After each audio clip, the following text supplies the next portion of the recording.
É, parte do que eu falei relacionado ao Spider 3.0 remete a bancos de dados heterogêneos, bancos de dados que possam ter dados de naturezas diversas. Mas existem ferramentas que são especificamente projetadas para trabalhar com dados heterogêneos. Eu vou comentar com vocês só duas delas, a terceira fica para vocês olharem depois. E no final dessa sequência dessa apresentação, eu vou comentar dois outros assuntos um pouco fora dessa sequência que eu estou apresentando. Então, a primeira ferramenta, essa CRX, tem esse nome estranhíssimo. Essa ferramenta, ela tem uma ideia interessante. Eles pretendem que você crie uma ferramenta que acesse bancos de dados no sentido tradicional da palavra, mas também acesse dados através de uma API. Então, você pode esconder uma fonte de dados numa API e declarar quais são os dados exportados por aquela API, e isso tudo fazer parte do que eles chamam de um esquema abstrato. Então, é uma ferramenta que é preparada para trabalhar com tabelas normais, que são essas azulzinhas, mas são tabelas virtuais escondidas atrás de uma API declarada via uma linguagem específica, né, chamada OpenAPI. Open API, né? Do ponto de vista da ferramenta de geração de SQL, se você está vendo uma tabela que existe, uma tabela virtual, no momento que você declara a API, a saída da API, como se fosse uma view, isso tanto faz. Então, no fundo, o que passa para a LLM é uma visão abstrata das APIs e das tabelas em si. Bom, até aí não tem grandes novidades. E eles criam uma arquiteturinha interessante que tem um passo a mais do que é, as ferramentas que eu falei para vocês até agora tinham. Então, tem um passo normal de você selecionar o que você precisa, isso aqui é esquema link, né? De você passar para a LLM as tabelas ou chamadas de API que você vai precisar. A LLM gera um SQL.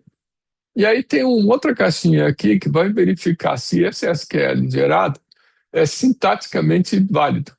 Então, esse guardrail aqui nada mais faz do que verificar a sintaxe da consulta SQL gerada. Isso parece pouca coisa, mas com alguma frequência as LLMs erram quando geram SQL de uma maneira boba. Elas inventam colunas nas tabelas. A LLM não consegue gerar o SQL, então inventa uma coluna para poder fazer o join, ou inventa uma coluna para poder responder a consulta. Isso é um erro bobo, mas que a gente precisaria filtrar. Então, eles criaram um passo a mais aqui, que é implementado por um prompt também, né? Que simplesmente testa a sintaxe da consulta gerada contra o esquema selecionado, e se tiver algum furo sintático, manda gerar de novo a consulta. Então, no fundo, é uma coisa bem simples, tem essa novidade das APIs aqui, e tem mais esse guardrail aqui. Aí eles fizeram um experimento em que pegaram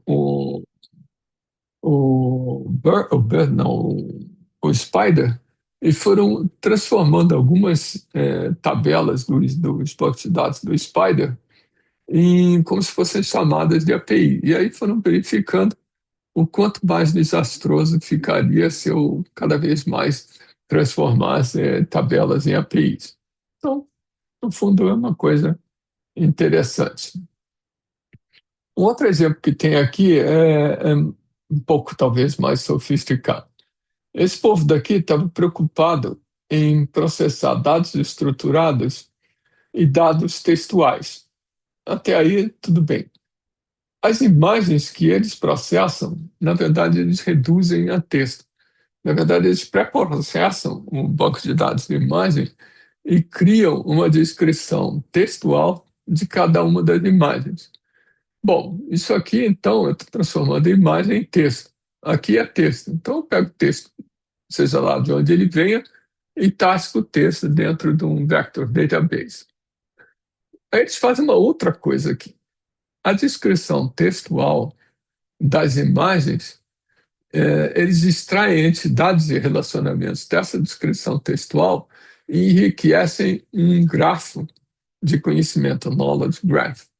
Então, no fundo, os dados deles são transformados em duas fontes de dados: um vector database, que captura o texto, e um knowledge graph, que supostamente captura o que está sendo descrito pelas imagens. Então, quando o usuário submete uma pergunta, tem um agente que decompõe a consulta do usuário e tenta ver se a consulta do usuário pode ser, cada componente da consulta do usuário, pode ser mapeada ou para um texto, ou seja, o texto codificado em vetor, ou para um pedaço do knowledge graph, ou para alguma página na web. E aí, o resultado dessas consultas aqui é submetido a um outro componente aqui, que eles chamam de agente de decisão, que tenta ver se as respostas parciais devolvidas por essas fontes heterogêneas de dados são consistentes entre si. Se forem, você devolve para o usuário. Se não, você volta para cá e tenta resolver de novo outras perguntas.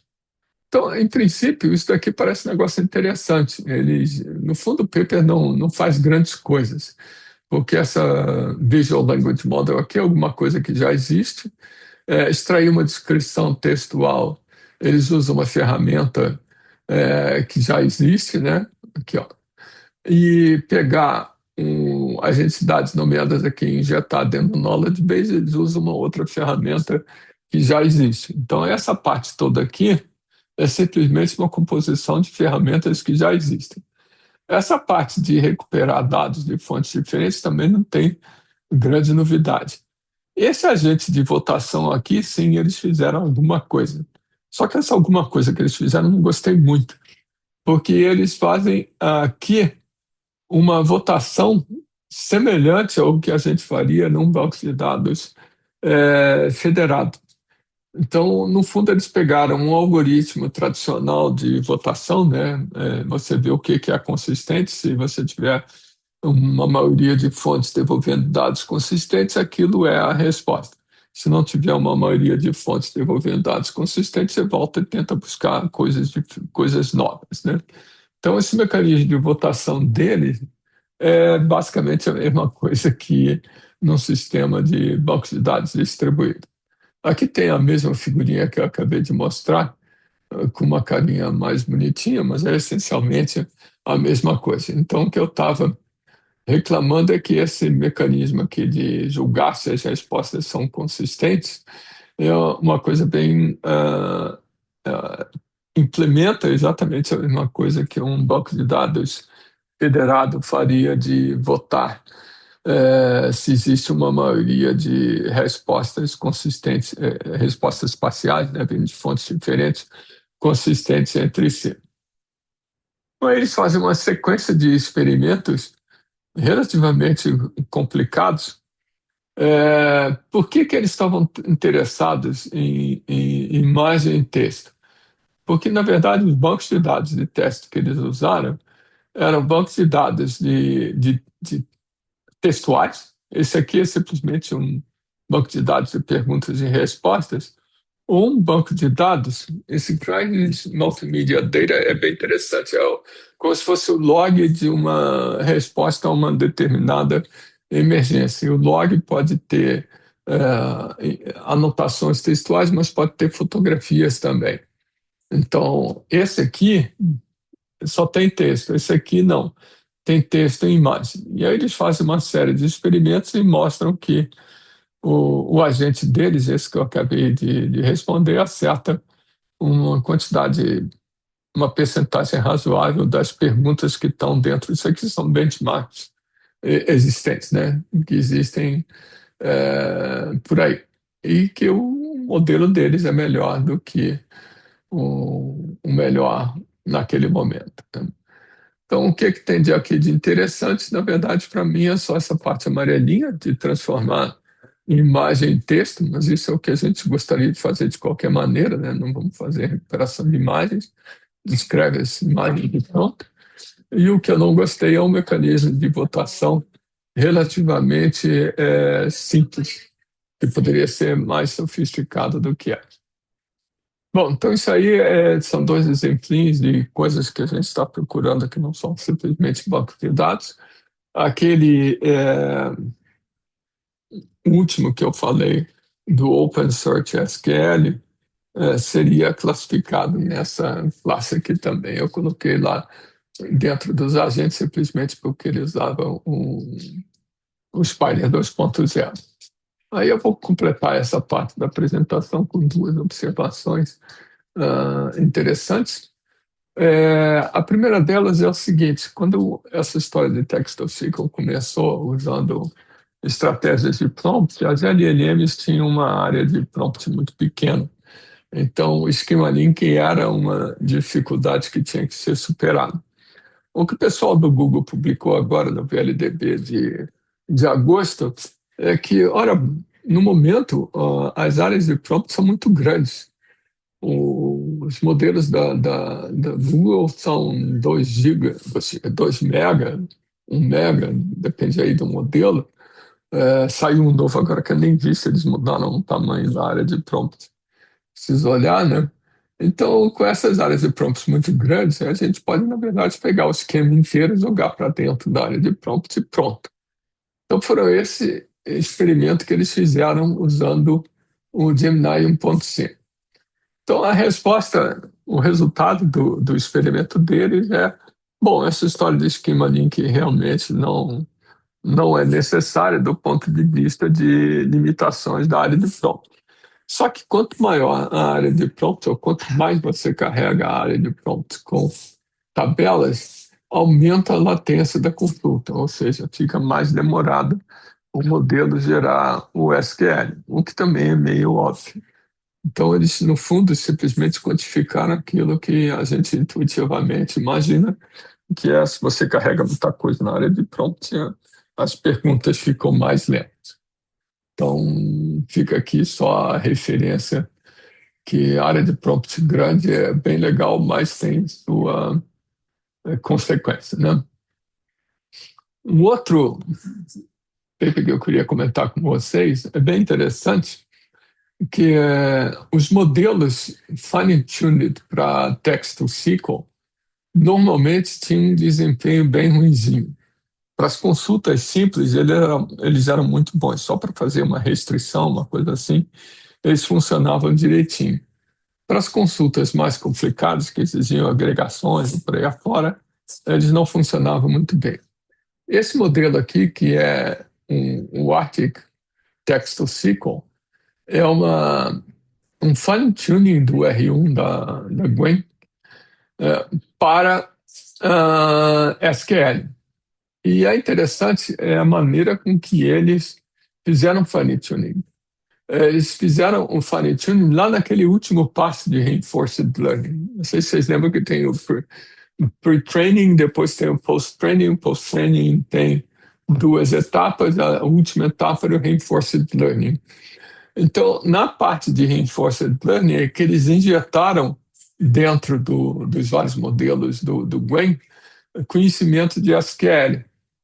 Eles pegaram o Gwen Coder, que é o mais óbvio, né? Para a gente começar, um Gwen Coder bem pequeno, né? De 7 bilhões de parâmetros. Como é que eles fizeram Reinforced Learning? De onde é que eles pegaram os dados? Ora, dos próprios benchmarks que a gente tem. Esses benchmarks, o Spider, o Bird e outros, eles têm uma coleção razoável de exemplos de como você deve traduzir SQL. Então, são esses exemplos que eles usaram para fazer o fine-tuning do modelo. Isso não tem novidade nenhuma, há 2, 3 anos que se faz isso. A novidade é que eles injetaram isso na fase de Reinforced Learning, usando uma daquelas técnicas de Reinforced Learning mais recentes. E funcionou razoavelmente bem, tá? Então, não descartem usar o modelo Fine-Tuning para SQL, se vocês querem rodar uma coisa rápida localmente, para consultas mais ou menos simples. Esse daqui, por exemplo, é bastante bom e ele está disponível abertamente.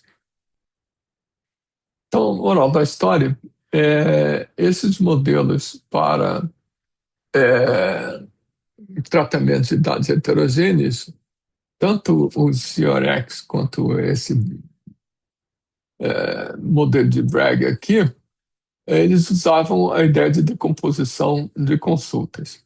O que eu não gostei desse modelo daqui, eles simplesmente fazer uma mímica dos modelos tradicionais de integração de dados. Esse outro aqui que eu não mostrei para vocês, ele faz uma coisa bem mais complicada, embora tenha sido aceito no VLDB agora de agosto, ele não é algo que, digamos assim, enche os meus olhos. Eu achei para ele. Tá? Bom, e no final, não esqueçam que a gente pode ter modelos de SQL que possam ser usadas de uma maneira adequada.